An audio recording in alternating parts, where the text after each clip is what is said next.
Hi friends, welcome to my channel. ఈరోజు Brahmamudi episode ఏం జరిగిందంటే, అపర్ణ తల పట్టుకుని హాల్లో కూర్చుంటుంది అనమాట. డైనింగ్ టేబుల్ దగ్గర తన ఆడపడుచు అలాగే తోబుట్టు అన్న మాటలకి తలుచుకుంటూ కోపంగా తల పట్టుకుని కూర్చుంటుంది. అంతలోనే బయట నుండి వచ్చిన కావ్య టీ తీసుకుని, టీ తాగండి అత్తయ్య, అంతలో ట్యాబ్లెట్ కూడా వేసుకోండి అని చెప్పేసి అంటుందన్నమాట. ఇంక అంతలోనే అపర్ణ చాలా సీరియస్గా పైకి లేచి కావ్య మీద చాలా సీరియస్ అవుతుంది. నువ్వు ఎప్పుడైతే ఇంట్లో అడుగు పెట్టావో సంవత్సరం నుంచి ఇంట్లో అన్ని గొడవలు, కలహభేదాలు, అలాగే ఇంట్లో మనశ్శాంతి అనేది లేకుండా పోతుంది.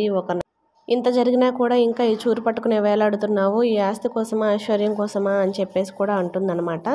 అంతలోనే బయట నుండి తన అత్తయ్య గారు వచ్చి చాలా సీరియస్ అవుతారు అపర్ణ మీద. అపర్ణ అని చెప్పేసి గట్టిగా అరిచి, నీ కోడల్ని ఇష్టం వచ్చినట్టు మాట్లాడతావా, నీకు ఎవరిచ్చారు అధికారం వాళ్ళ ఇంటి పుట్టింటి వాడిని అనేది, వాళ్ళ ఇంట్లో వాళ్ళు 3 ఆడపిల్లలను కన్నారు, గతిలేకేమి నువ్వేమైనా పెంచావా ఏంటి అని చెప్పేసి అడుగుతుందన్నమాట. కావ్యను నీ ఇష్టం వచ్చినట్టు మాట్లాడతావా, చేతనైతే తనకు జరిగిన అన్యాయానికి ఏదో ఒక న్యాయం చేయాలని చూడు, అంతేకాని ఇష్టం వచ్చినట్టు మాట్లాడొద్దు అని చెప్పేసి మాత్రం సీరియస్ అవుతుంది. అపర్ణకు నువ్వు లోనికి వెళ్ళు అని చెప్పేసి గట్టిగా అంటుందన్నమాట. అన్న తర్వాత అపర్ణ వెళ్ళిపోతుంది. తర్వాత కావ్య పైకి వెళ్తుంది గదిలోనికి. గదిలోనికి వెళ్ళంగానే రాజు అంటాడు, నీతో ఒక విషయం చెప్పాలనుకుంటున్నాను అంటాడు. ఒక బిడ్డను తీసుకొచ్చి దర్జాగా ఇతనే నా కొడుకు అని చెప్పినప్పుడే నేనేమనలేదు, ఇంకా ఆ విషయం ఏంటో అది కూడా చెప్పండి అని చెప్పేసి అంటుందన్నమాట కావ్య. అప్పుడు నువ్వు ఇంట్లో నుంచి వెళ్ళిపో అని చెప్పేసి సీరియస్గా చెప్తాడు. దానికి కావ్య షాక్ అవుతుంది. షాక్ అయ్యి ఎందుకు వెళ్ళాలి అని చెప్పేసి అంటుందన్నమాట. ఈ ఇంట్లో వాళ్ళు తోడుకోడలు ఏంటి, అత్తయ్య ఏంటి, ఎవరైనా సరే నిన్ను అందరూ ఇష్టం వచ్చినట్టు మాట్లాడుతున్నారు, ఎవరైనా ఎంతకాలం అని భరిస్తారు అని చెప్పేసి రాజు అంటాడనమాట.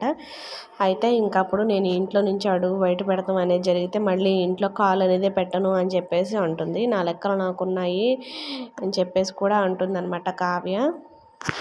ఇక ఆ తర్వాత స్వప్న అండ్ అనామిక క్యారేజీలు తీసుకుని ఆఫీస్కి వెళ్తారు కదా, దాని గురించి భాగ్యలో కలిసి ఆ అత్తలకి వాళ్ళ కొడుకులు ఏం చేస్తున్నారు ఆఫీస్లో జరిగిందంతా చెప్తారు.